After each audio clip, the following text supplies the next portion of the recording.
Western Iran, 38 kilometers east of Kermanshah, 2:10 in the morning, 88 U.S. Army Rangers from the 75th Ranger Regiment were moving into attack positions around a walled IRGC command estate. Inside the compound, 276 Iranian forces were defending the personal secretary of the Supreme Leader and 14 senior IRGC staff officers. The Rangers had 90 minutes to capture the secretary and strip the site before Iranian reinforcements could close the roads. The estate mattered because it was not just a safe house. It was a live command node for missile transfers, proxy funding, and emergency orders from Tehran to Western Iran. The secretary had arrived with hard drives, seal codes, and paper files for a crisis meeting. Iranian forces believed the place could not be hit fast enough for anyone to get in and out alive. The outer wall was 4 meters high, 3 watchtowers covered the north and east roads, 2 Zu-23-2 anti-aircraft guns sat on concrete pads near the motor pool. A bunker under the main villa had blast doors, filtered air, and its own power room. U.S. Army planners split the attack into 4 elements. Alpha had 24 Rangers with MK18 CQBR rifles, 1 MK48 Mod 0, and 1 Carl Gustav M3. Alpha would breach the west wall and take the villa. Bravo had 20 Rangers with M4A1SO PMOD, 2 carbines, 1 M249 SAW, and 1 Javelin team. Bravo would cut the north gate, destroy heavy weapons, and block escape vehicles. Charlie had 22 Rangers with M4A1SO PMOD, 2 carbines, 1 M24OB machine gun, breaching charges, and thermite. Charlie would enter the bunker, seize the secretary, and collect files and drives. Delta had 22 Rangers with MK11 Mod 0 rifles, 1 NRM K-19 grenade launcher, drones, and medical support. Delta would hold the eastern ridge, kill tower crews, and stop outside response. The assault began at 2:14 in the morning. Delta fired first. 2 suppressed shots dropped the east tower crew. A drone marked the north tower window. A MK11 Mod 0 round hit the gunner. Bravo moved on the gate as Alpha cut through a dry ditch toward the west wall.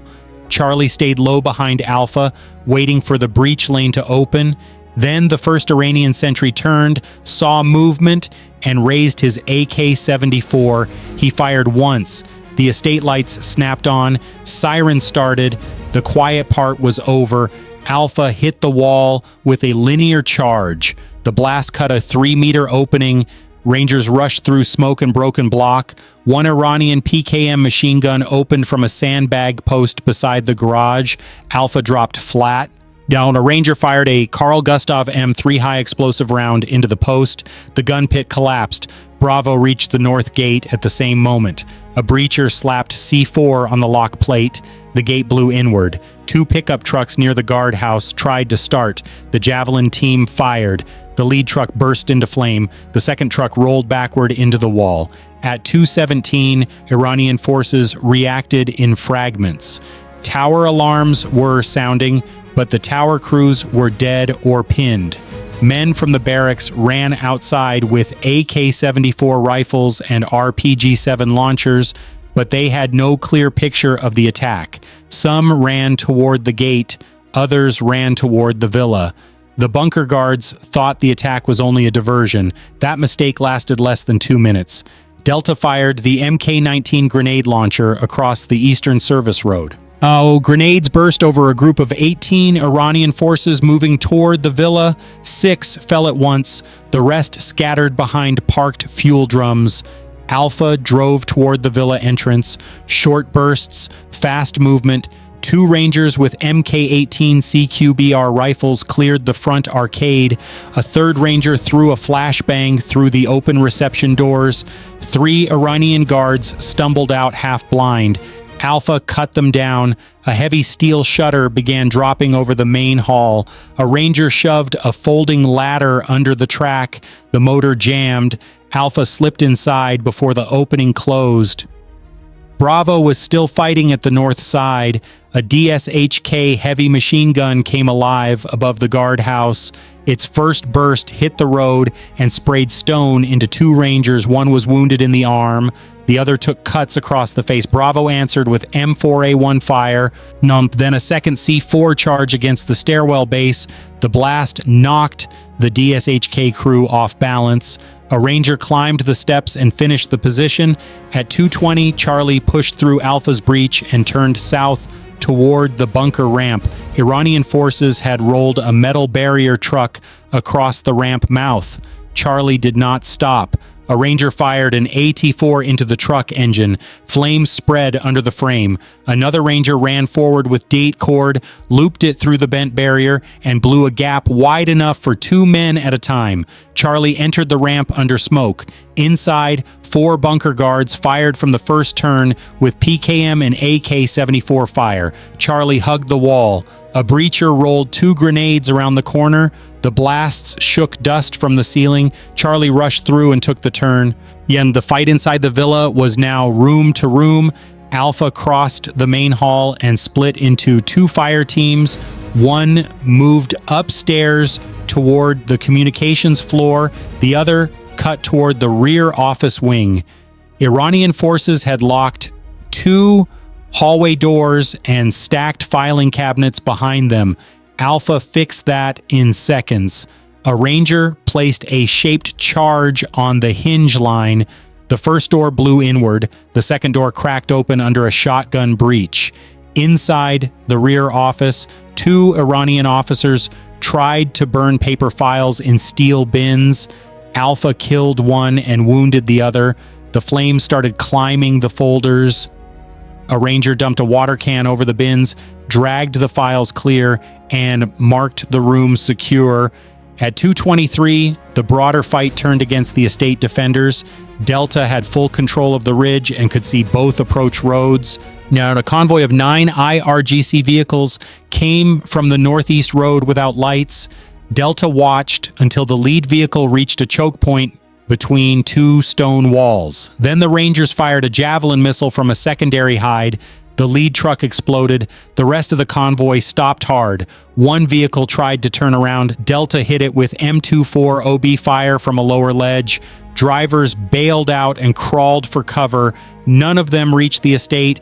Bravo crossed the motor pool and found the first ZU-23-2 still manned. The crew had swung the barrels low toward the north yard. That gun could tear the compound apart. A Ranger fired a burst from a MK18 CQBR into the site operator.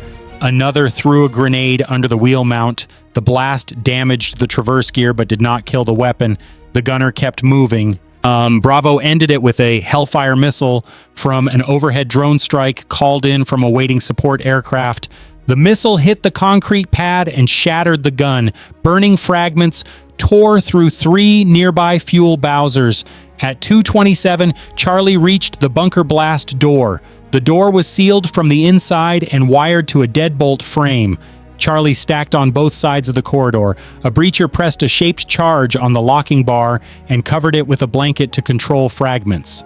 The charge snapped the bar. The door swung inward. 2 Iranian forces fired from behind overturned desks 12 meters inside. Charlie answered with M4A1 fire and a burst from the M24 OB. The room went still. Beyond it sat the bunker control center. 7 monitors showed feeds from cameras that were already dead. The secretary was not there.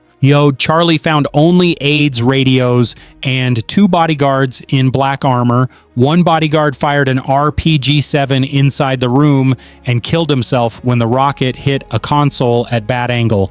The The second bodyguard tried to pull a steel cabinet over the inner door. Charlie shot him through the gap. A surviving aide pointed deeper into the bunker toward the archive room and the panic chamber. Charlie moved fast. Thermite charges went onto 4 locked server racks.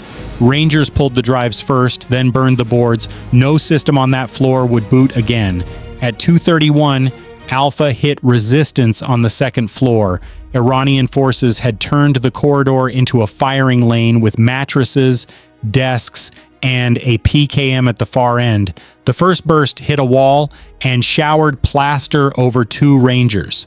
Alpha backed one room, punched out a side window, and sent two men onto the balcony. They moved along the outer edge above the courtyard while the rest of Alpha fired through door frames to hold the defenders in place. When the balcony team reached the far office, they smashed the glass, entered, and hit the PKM crew from the flank. The gun fell silent. Alpha took the corridor and the satellite phone room behind it. Bravo was now clearing the barracks. 8 Iranian forces fired from bunks and lockers with AK-74 rifles. The room was narrow, the air was thick with dust and smoke. Bravo used short controlled bursts. One Ranger with the M249 SAW raked the rear wall and kept heads down. 2 others moved cot to cot.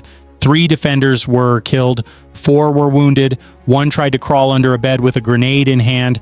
A Ranger shot him before he could pull the pin. Bravo found 6 spare RPG-7 rounds, 2 radio crates, and 1 map board marked with convoy routes.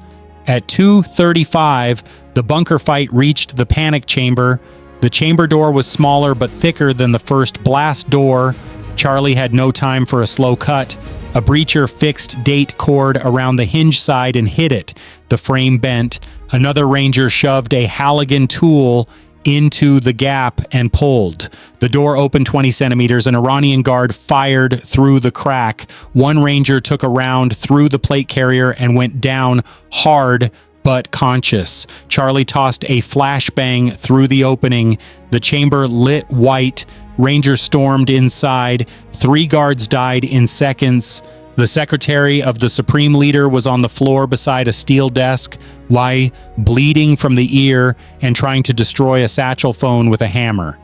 Charlie restrained him, checked his hands, bagged the phone, and searched the chamber. They found the emergency code wallet, 2 encrypted laptops, 11 paper folders, and 6 storage drives in a hidden drawer behind the desk. The secretary was the main target, but the room held more. A wall safe stood behind a framed religious text. A Ranger fixed thermite to the lock, burned through the face, and pulled out seal stamps, transfer records, and a handwritten contact sheet. That single drawer justified the raid by itself. Charlie also found 3 coded notebooks, 2 satellite tokens, and 1 route card showing emergency convoy plans from Tehran to Kermanshah. Those items went straight into sealed evidence bags for later review. At 2:39, Iranian forces made their last organized stand. 26 defenders from the South Sheds and remaining offices regrouped in the central courtyard. They had 1 PKM, 19 AK-74 rifles, and 3 RPG-7 launchers.